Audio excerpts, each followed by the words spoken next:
Week 3 on the Mason and Zane show here on YouTube. So glad that you've joined us once again. Richard Zane, Mitch Mason along with you as we look at another successful weekend of A&M baseball. We did lose our first game this week to Pepperdine, but overall I think there are a lot more positives to take away. Definitely positives. Than negatives, yeah. When you win more games than you lose, that's good. Yeah, and we did exactly what we ended the last show with, saying that the Aggies needed to win the series over Pepperdine, go 2-1. That's exactly what they did.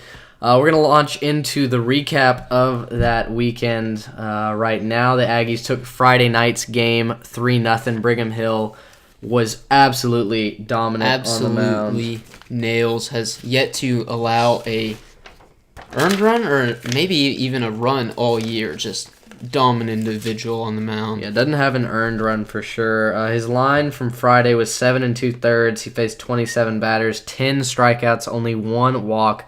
He gave up just 2 hits through 7 2/3. The Aggies won 3-0. In that game, didn't quite get it done on Saturday, although it was not due to any fault of the pitchers. Stephen Kolick threw 6 complete, had only 2 strikeouts, walked 3, so that was a little concerning, but only 1 earned run. Corbin Martin came in relief. We'll talk about him in just a little bit, but he ended up saddled with the loss. The Aggies lose 2-1 on Saturday, which was really, really disappointing. We had 4 guys thrown off on the bases. Twice Austin Holman got picked off, and then we had 2 guys caught stealing. So kind of hard to win a close ball game when you can't keep base runners on the base paths. Yeah, when you get runners in scoring position, you get them to second base. Like you were texting me, I was unable to make the game. You told me Holman got picked off from second base in the 7th. Nobody out. Runner on first and second. Absolute rally killer. Yeah. Ags have some serious chances to do some damage, but when you get yourself picked off and you get thrown out in scoring position, you're in trouble. Yeah. And that kills all momentum, and the Aggies ended up taking the loss on Saturday because of it. Yeah, absolutely. Got to capitalize on your chances. Yeah, I was concerned after that game that we had lost all momentum in the weekend and was worried about Sunday, but we came out firing on Sunday, led by Braden Shoemake, amongst others, who went 5 for 5, had a couple RBIs, just an absolutely dominating performance, both at the bat, in the field. Mitchell Kilkenny got the start, only made it through 4 1/3. He struggled a little bit early on throwing strikes, ran up a lot of full counts. But Kaylor Chafin would come in relief, get the win for the Aggies as they won 10-6. The offense exploded late in the 7th and 8th inning to pull away. The only really noticeable concern from that game was, once again, Corbin Martin, and we can talk about him now. Gave up a 3-run shot, really in just kind of an ordinary, basic relief appearance. Just needed to come in, get a couple outs, and instead gave up a 3-run home run that, at that time, brought Pepperdine from 5 runs down to only 2 down and put them back in the ballgame. Yeah, Corbin Martin just hasn't been good this year so far. He had an outstanding summer in the Cape Cod League, came out as, I believe, the number 1 prospect coming out of the Cape Cod League, and everybody was saying, this kid's going to be a surefire, guaranteed first-round draft pick upcoming in June, as long as he can locate the ball and throw strikes consistently. He hasn't been able to do that, didn't do that this weekend. He didn't do it last night either, and, the Aggies going forward, as a theme last year and a theme that Rob Childress likes to puts a lot of importance on, is the bullpen and closing out games. And if he's gonna be in that role where he's gonna be the closer, he's gonna have to pick it up, or the Aggies are in trouble down the stretch. Yeah, and once we get into better competition. Yeah, absolutely. And Corbin came in as kind of the de facto closer for Rob Childress' staff at the beginning of this season. Has already lost the job to Kaysen Sherrod, who's come in and pitched very, very well, has not seemed overwhelmed at all, has gotten some big outs, has closed games down.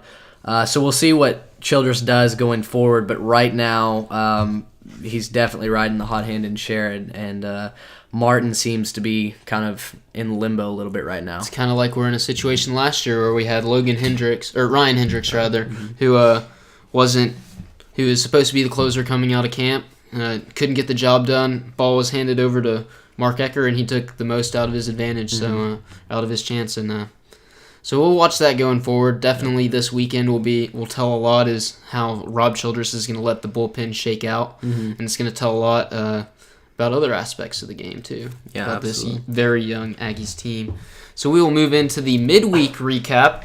The Aggies had 2 midweek games. First off, they were Tuesday night against the Prairie View A&M University Panthers. It was a matchup with the sister school, and it went kind of like the football game did. Ags won 9-2. Prairie View hung around for a majority of the game. The Aggies scored 7 out of those 9 runs in the 6th, 7th, and 8th innings.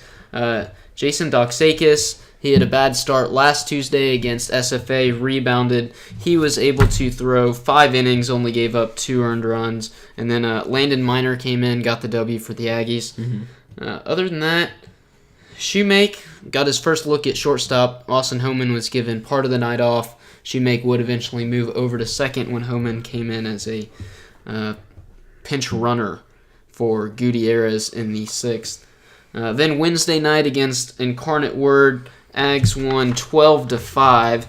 Aggies scoring runs in all kinds of ways last night. Did kind of let UIW in the theme of, letting teams hang around and then closing it out late is kind of how the Aggies have been, and that's gonna get you in trouble as you get further on into the year and you start playing better teams in conference play. Mm-hmm. Aggies were able to put it away though.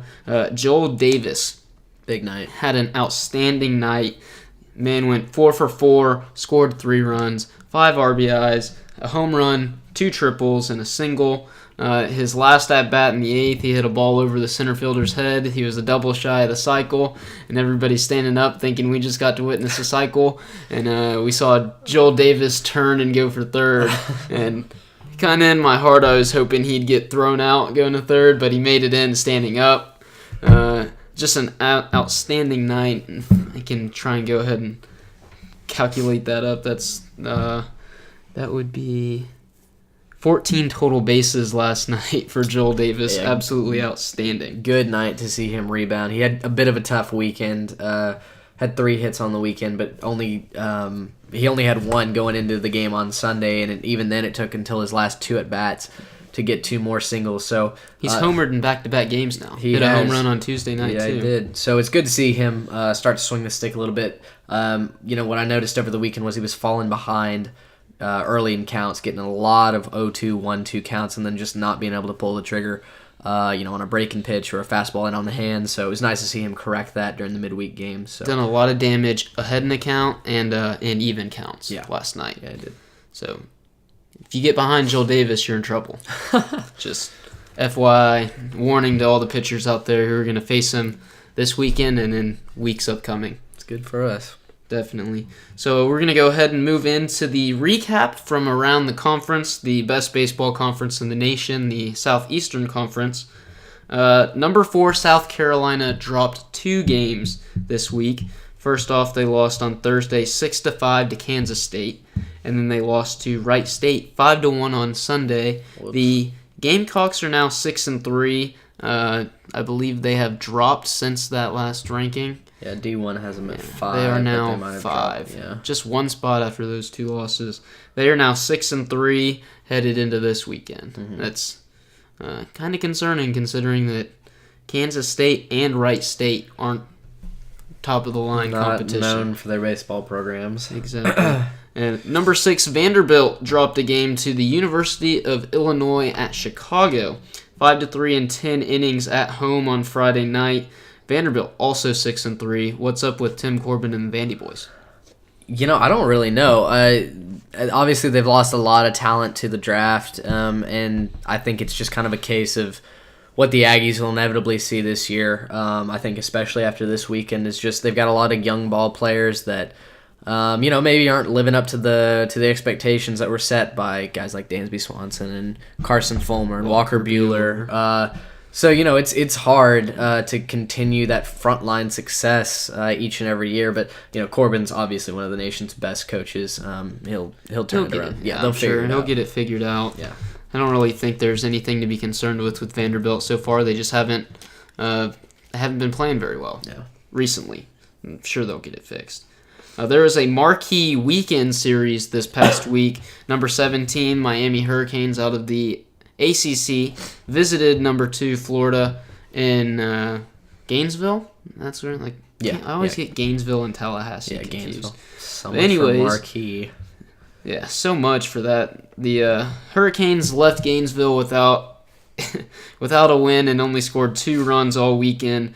Florida won 1-0 on Friday, 2-0 on Saturday, and 6-2 on Sunday. Gators still dominating. Yeah, no, Florida is one of those programs that's really, really strong right now. They were strong last year, and will just continue their success this year. I think they'll take the SEC East this year, I think, over Vandy. They've still got their pitching there. What I'm interested to see is if Miami can rebound. Miami historically is an offensive program. They put up a lot of runs really, really quickly, and to score 2 runs all weekend is kind of concerning for the Canes. But, it's early in the season. It really only matters what's going on around May and June, obviously. So it's we'll see what definitely happens. right. But looks like the Florida team that was very strong last year is back. Mm-hmm. And that's kind of scary, and thankfully the Aggies didn't get that draw this year. That was a rough draw last year. Yeah, the Aggies got swept. As you will remember, the Aggies got swept in Florida last year. Yes, we did. Other notables around the conference, the only teams without winning records would be Georgia, Alabama, and Kentucky. So top to bottom again, the SEC very strong. And it looks like we have a very even, there's a lot of parity between the two divisions. Yeah. As Arkansas is not as good as they were last year. Mississippi State's not as good as they were last year. Mm-hmm. And, I think there's 3 ranked teams in both conferences, or in both divisions right now. But Arkansas is knocking on the door. They're at 7-1. Yeah. They've got a bunch of good competition this weekend. They're playing in a tournament up in Frisco with, I want to say, Oklahoma State, Nebraska, and Arizona. So that's the second-tier baseball tournament this other weekend. Obviously, the first would be ours, and we'll get to that in just a moment. Notable Aggies so far through 2 weeks of the year. First and foremost, the Friday night starter, the opening day starter, Brigham Hill. You can't say enough about what he's done so far. No, you can't. He's looked very, very sharp on the mound. Just working ahead and then being able to spot whether it's his breaking ball or just a really, really good fastball. He had Pepperdine hitters completely off balance on Friday night. It was really, really fun to watch just how he danced around hitters and just kind of made them look silly. They would be expecting a fastball and he dropped the curveball in, or vice versa. And just seeing how he was able to keep hitters off balance all night long was just a really, really fun treat. So congrats to Brigham. He's obviously got a bright future ahead of him and continues to do work here at A&M. Yeah, absolutely dominant, and that's what you need out of a Friday night guy. The Aggies were without a true ace last year, but it really looks like Brigham Hill has stepped into that role this year. Also, Braden Shoemake. You can't say enough about what this freshman has done so far. He's hitting .450.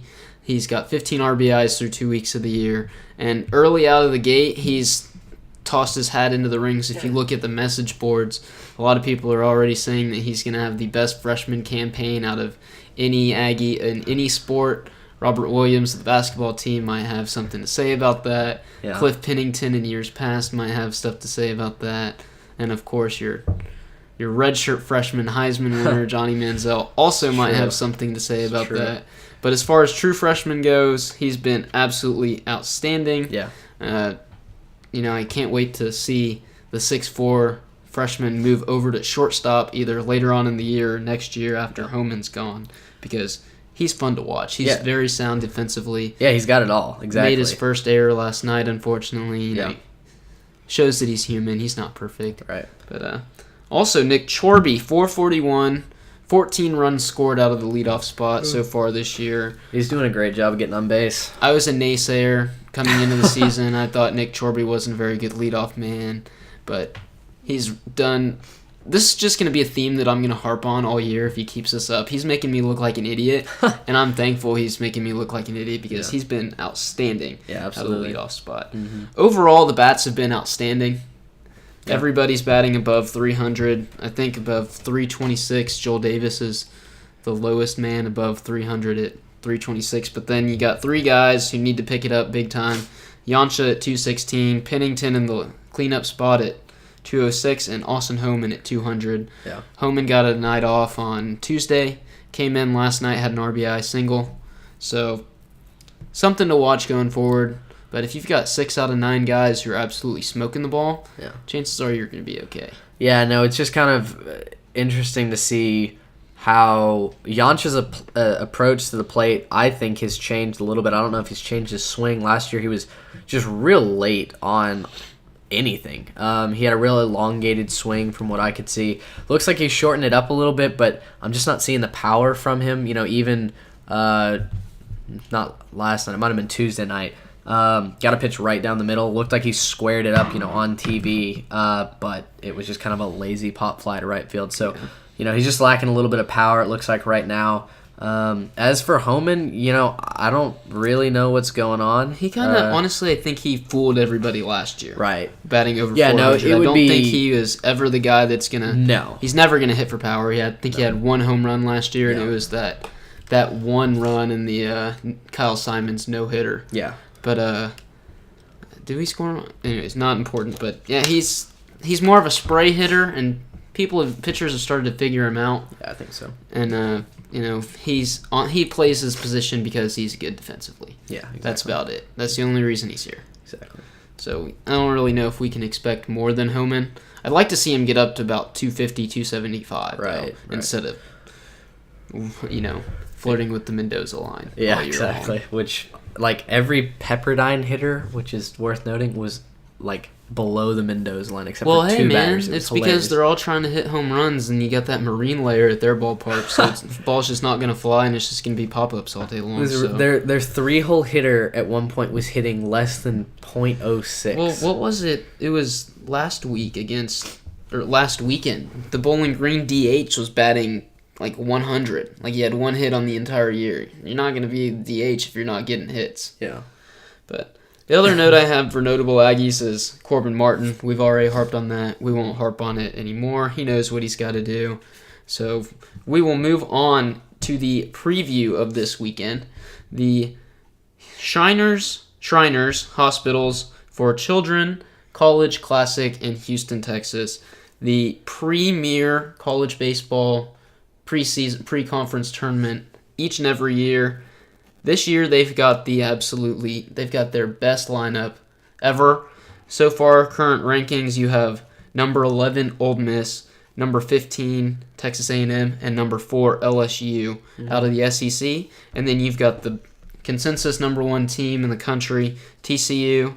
Then you've got number 10 Texas Tech, and then you've got an undefeated Baylor squad out of the Big 12 for this SEC Big 12 round robin type thing. The Friday night schedule is as follows. You have number 11 Ole Miss at Baylor. Baylor will be the designated home team. Mm-hmm. The team we say second will be the designated home team for the remainder of this little rundown we've got. Number 10 Texas Tech will face us, the number 15 Texas A&M Aggies. Game time is scheduled to be 3:35 on Friday, but there's no way. From what I'm told, they only allot an hour and a half or not an hour and a half. That would be absurd. 3.5 hours in between both games, and there's no way to get a 9-inning game completed, get the field prepped, and get the teams warmed up.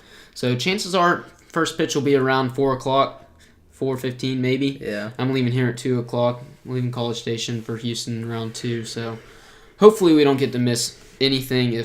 Hopefully we don't miss very much if we miss anything. And then the nightcap for Friday will be number 1 Texas Tech at number 4 LSU.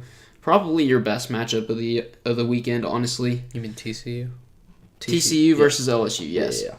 Probably the best matchup you've got all weekend. Absolutely. That's a Friday night primetime game. Saturday's schedule is as follows. Texas Tech is facing off against Ole Miss in the first game of the weekend, Saturday. Then you've got Baylor at number 4 LSU, and then the rematch that everybody in College Station is eyeing. The Aggies will be the visitors, the designated visitor, even though I would expect the ballpark to have more maroon than purple. Yep. Against TCU on Saturday night. First pitch is scheduled for 7 o'clock, probably more towards 8. 8, yeah. Something like that. But that's something to keep an eye on. I'll be there. I get to watch it. You get to watch. Yeah, you should come down. Honestly, it's not that far of a drive. Just make the drive and drive back. It's only an hour and a half. And if you go really fast, only an hour and 15. You lewd Houston cops. Yeah. Well, Houston cops got other problems. And then Sunday, the end of the weekend, will be LSU against Tech, TCU against Ole Miss, and then the Aggies will play everybody's least favorite school in the nation right now, Baylor. And that'll be a 5 o'clock start time. Mm-hmm. Probably be rolling back into College Station around 11 tomorrow night. So you're staying for that one? Yeah, I'm staying all weekend, man. That's good. I'm going to pay for my weekend pass. If you are going and you are a student, you get a student discount with your student ID at the box office. So, how about that? I'm taking advantage of that. I haven't bought my tickets yet. We'll be buying them tomorrow as we walk in. There you go. So, we will now preview each and every individual game since we don't get to see very much Big 12 baseball, the second best baseball conference in the They're pretty solid country. baseball. They're very solid this year, honestly. You've Yeah. got very good TCU team, obviously, a good Texas Tech team. Not really sure who else. OU's pretty good. OSU's pretty good. Yeah, you got the OU schools. Texas is all right. I think they're a little overrated, but that's just me. They're Might be a always- little biased. They're always a little And overrated. then Baylor has been the real surprise out of that conference. They're still undefeated. So Friday night we've got a matchup with Tim Tadlock's Texas Tech Red Raiders. They're coming into the weekend having won 6 in a row. Probable for Friday night will be Davis Martin. He's a sophomore righty. So far on the season, he's 1-0 with a 1.38 ERA and 2 starts, 13 innings pitched. So far, the Red Raiders are batting .309 as a team, and the pitching staff has an ERA of just over 2.5. Notable names to watch out for on the Texas Tech Red Raiders squad would be Grant Little. He's batting over .400, as is Ryan Long. Get this, Ryan Long's batting average, .478. Ooh! Yeah. Absolutely mashing. They split 2 games with Mississippi State in Starkville to open the year. Yeah. They have, if you look at the schedule, you can see that they've blown teams out and they've played in really close ball games. And I would expect a lot more of the latter from the Red Raiders because those close ball games would be like with Mississippi State or their 4-game set last weekend with Cal. Both those ball clubs are going to be tournament teams. Yeah. So Texas Tech we will hang around with them. They won't blow us out, and we won't blow them out on Friday. So that's what to watch for. I don't think that they're going to blow anybody out. I don't think you're going to see very many games score in double digits this weekend at all. Mm-hmm. Maybe on Sunday. Depends on what everybody else's pitching staff, how big of the hits they take. Exactly. So they will be matched up with Brigham Hill, as we've mentioned, 2-0, not an earned run yet on the young season. He only gave up 2 hits against Pepperdine, just absolutely outstanding. Yeah. I love touching on that. So Aggies have a very good chance to win on Friday. I thought they were going to move. I thought Childress was going to move Hill from Friday to Saturday. Mm-hmm. Came out this afternoon at the coaches' luncheon in Houston. Was talking to Kendall Rogers of D1 Baseball and said that no, he's going to keep his rotation the way it is. Maybe that is to keep getting the guys ready for conference play coming up in a couple weeks. I think so. But I would have liked to see Hill against TCU and see the Aggies have their best foot forward, best chance to win on Saturday. Moving into Saturday, number 1 TCU, they are 7-1. Probably going to get to see Brian Howard, a senior. He started on Friday against Arizona State. I don't know why they mixed up their rotation. We're probably either going to see Howard or Jancic. Either of those guys, they've won both their starts. Rather, Howard's 1-1, but ERAs are nice. Yeah. They're going to be competitive. TCU is a good ball club from top to bottom. Yeah, Howard pitched well against A&M in the Super Regional last summer. Just plain and simple, we couldn't touch him. So it would be really, really nice to see us get a little bit of revenge, just touch him up on Saturday, but we'll see. There's a reason this team's the number 1 team in the country. They return a lot. Yeah, they did. And by a lot, they return almost everybody in their in their lineup from their last 2 College World Series teams. Guys like Evan Scoug, Lucan Baker, who was the Big 12 Freshman of the Year and an All-American, currently batting .346. That's gross. Numbers are down. Numbers are down from last year. Yeah. But then you've got guys like Connor Wanhanen, who's also a former Big 12 Player of the Year. You've got Nolan Brown, who's batting .400, Wade Austin, and Elliot Barzilli. All those names kind of make Aggies mad because they've bounced us the last couple of years. Yeah. And something that's really scary about this team is they absolutely dominated Rice on Tuesday. Rice, good ball club. Yeah. Dominated them 13-5. I mean, it happens. Aggies will have their hands full. Absolutely. Definitely, you are definitely going to see Stephen Kolick get to face the TCU Horned Frogs on Saturday night. And then to wrap up the weekend, we get a date with undefeated Baylor, who everybody has picked to finish last in this weekend tournament, but they could definitely be dangerous. Absolutely. Steve Rodriguez, in his second year, has the Baylor Bears out to their best start since 1984 when they went 8-0. Chances are we're going to see a freshman on Sunday for the Bears. Left-handed pitcher Cody Bradford, who's so far in his career 2-0 with a 2.08 ERA. The Bears are 9-0, but at the same time, they've played schools like Niagara, Nevada, Texas State, Southern Alabama, Arkansas, Pine Bluff. So their out-of-conference baseball schedule is just as strong as their out-of-conference football schedule. They don't schedule very many tough teams at anything, honestly. At all. No, they don't. It's not like you're in the SEC where you can get through on a strength of the conference Their alone. biggest out-of-conference game that they played was in basketball when they played Oregon. They played Louisville, too. Oh, you're right. But that was a tournament. That wasn't scheduled. Yeah, no, scheduling, Oregon's the best team that I can think of out of conference in, any of the major sports. So, anyways, hopefully, best case scenario, obviously, the Aggies sweep all three games against some good Big 12 conference opponents. But realistically, I'd like to see them go 2-1 again this weekend. Yeah, get the win, Friday and Sunday. TCU is going to be an uphill climb. They are the better ball club. No doubt about it. They match up in just about every aspect that I can think of a little bit better than we do. I think they're better than us in every aspect. Yeah. So far, their bats aren't as hot as ours, and maybe our pitching's a little bit better so far through the year, but honestly, they've just top to bottom. They're a quality ball team. How can you even compare the team that bounced us from the Super Regional the last 2 years, to this young Texas A&M team that is very inexperienced? Yeah, absolutely. So I think that definitely going to be an uphill battle for the Aggies. Hopefully we can pull off an upset and hand TCU maybe their second loss of the year. Would be cool. Then to round out this week, we've got 2 weekday games against UT Rio Grande Valley. That is Tuesday at 6:30, and then a Wednesday matinee, 3 o'clock. Yeah. If you're not in class, you should head out to Olson. I'll be there. But that is the preview for this week in Aggie baseball. Hopefully we can go 4-1 this week, and maybe 5-0. I'd love to see them go 5-0. If we could go 5-0, that would be fantastic. If they go 5-0. You would see the Aggies jump into the top 10 and flirt with the top 5. For sure. Really. But really, it's going to be an excellent weekend in Houston with 6 of the best ball clubs in the country. Yeah.